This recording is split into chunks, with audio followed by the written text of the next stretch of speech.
You said you got sober like in the 80s, early 80s, and I just find that like almost impossible to believe. I understand. I'm You're like- wearing a Joy It's like Division getting t-shirt. it's like But- your sobriety date being January 1st or New Year's. I mean, yeah, literally, I that's what mean, the 80s There almost. was so much cocaine going around then. Yeah. How bad did it get that you got sober in 1981? Well, it just got it got bad is one word. The other word is dull. My senses were completely dulled, and I was numbed as a human being, and I just wasn't digging anything. Nothing got me off. Right. And that's a horrible place to be. And I just realized it early on. But then again, I am 64. I was 33 or whatever in 81, and enough already. I mean, I'd beaten the 27 Club by 5 years. Right. So the 27 Club. I'm People sure that your overdosed listeners, at 27. right? Like Kurt and Hendrix and Janice and Brian Jones, etc., and Amy. All of them.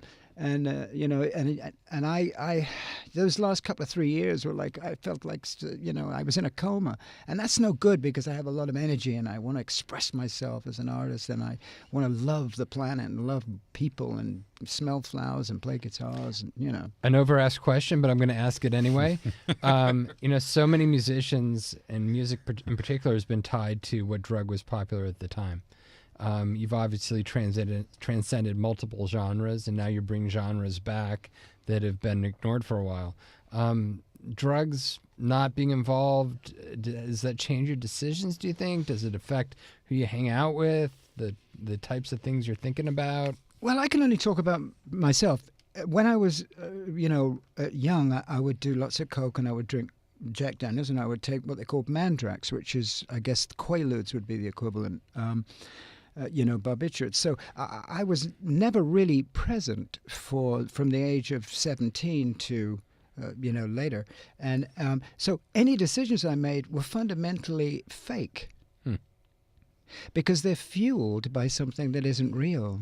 So the power and the potency and the superiority that cocaine gives you was mirrored by the incredible depression that followed it. So I was either absolutely, I felt I was Caligula, or I felt I was Aleister Crowley's roadie. And there was nothing in between. It was either like That's really... the founder of the Church of Satan, for those that don't know. By the way, if you just yeah. tuned in, you are listening to Clean Radio Live.